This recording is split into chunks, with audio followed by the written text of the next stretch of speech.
বন্ধুরা নিয়ে চলে এসে নতুন ভিডিও। দেবদা যেখানে শেষ করেছিল খাদান সিনেমাতে, এইবার মনে হচ্ছে সেইখান থেকেই শুরু করলো রঘু ডাকাত সিনেমা দিয়ে। ডাকাত আসছে, অপেক্ষার শেষ।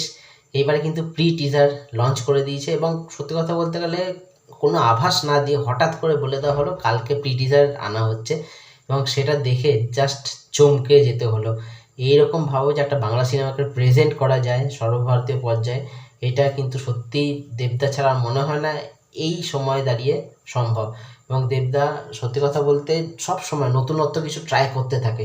প্রথমবার যখন দেবদার লুকটা আমরা দেখেছিলাম রঘু ঢাকাতে, তখনই বুঝেছিলাম যে হ্যাঁ, নতুন কিছু দিতে চলেছে। এবং এইবারে প্রি টিজারে যেভাবে গমগমে আওয়াজে টিজারটা শুরু হচ্ছে এবং তারপরে যেভাবে দেখানো হচ্ছে যে প্রত্যেকটা সিন বাই সিন, এবং বিশেষ করে দেবদার লুকটা এখন ফার্স্ট লুকটা এখন রিভিল করা হলো, সেই একটা কম বয়সী লুক যেখানে তীর চালাচ্ছে এবং তীরটা গিয়ে একদম ব্যাং অন টার্গেট লাগছে, জাস্ট চমকে দিচ্ছে। তারপরে কিন্তু আরেকটা ফরমেশনে যখন দেখানো হচ্ছে সেখানে কিন্তু একটু বয়স্ক দেবদাকে দেখানো হচ্ছে, কারণ বোঝা যাচ্ছে অনেকগুলো ভাগ, অনেকগুলো সেট এখানে দেবদার থাকতে চলেছে এবং বিভিন্ন বয়সের এখানে কিন্তু চরিত্রটা তিনি প্লে করতে চলেছেন।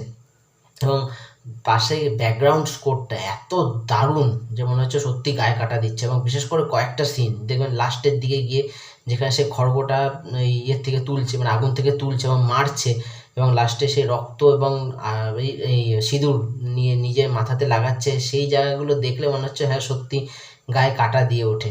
তো দেবদা কিন্তু সত্যি অন্যদের থেকে আলাদা। প্রমোশনের দিক দিয়ে তিনি মানে তার কাছাকাছি কেউ যেতে পারবে না। এখনও পর্যন্ত প্রায় ১.৫-২ মাস বাকি রয়েছে সিনেমাটি আসার। এত আগের থেকে প্রমোশন করার শুরুটা তিনি করে দিয়েছেন, কারণ তিনি জানেন এবারে কিন্তু লড়াইটা প্রচণ্ড কঠিন। মেগাস্টার প্রসেনজিৎ দার ছবি আসবে, উইন্ডোজের ছবি আসবে এবং তার সাথে হয়তো আরও বেশ কিছু ছবি আসতে চলেছে। সেই জন্য প্রথম থেকেই তিনি কিন্তু একদম মানে কোমর বেঁধে নেমে পড়েছেন, যাতে কোথাও কোনো রকম খামতি না হয়। হয়তো আমরা যেটা খাদানের ক্ষেত্রে দেখেছিলাম যেরকম প্রমোশন, তার থেকেও হয়তো বেশি প্রমোশন এখানে থাকবে এবং হয়তো প্রায়ই আমরা দেখবো কিছুদিন বাদ দিয়ে কিছু না কিছু মেটেরিয়ালস আনতে থাকবে, যাতে দর্শকদের মধ্যে এটা নিয়ে উৎসাহ তৈরি হয়। তো আপনারা যদি টিজারটি দেখে প্রি টিজারটি দেখে থাকেন, কেমন লেগেছে বন্ধুরা অতি অবশ্যই কমেন্ট করে জানাবেন। ভিডিওটা এখানে শেষ করলাম। যদি ভালো লাগে লাইক করে দেবেন, চ্যানেলটাকে সাবস্ক্রাইব করে দেবেন। নমস্কার।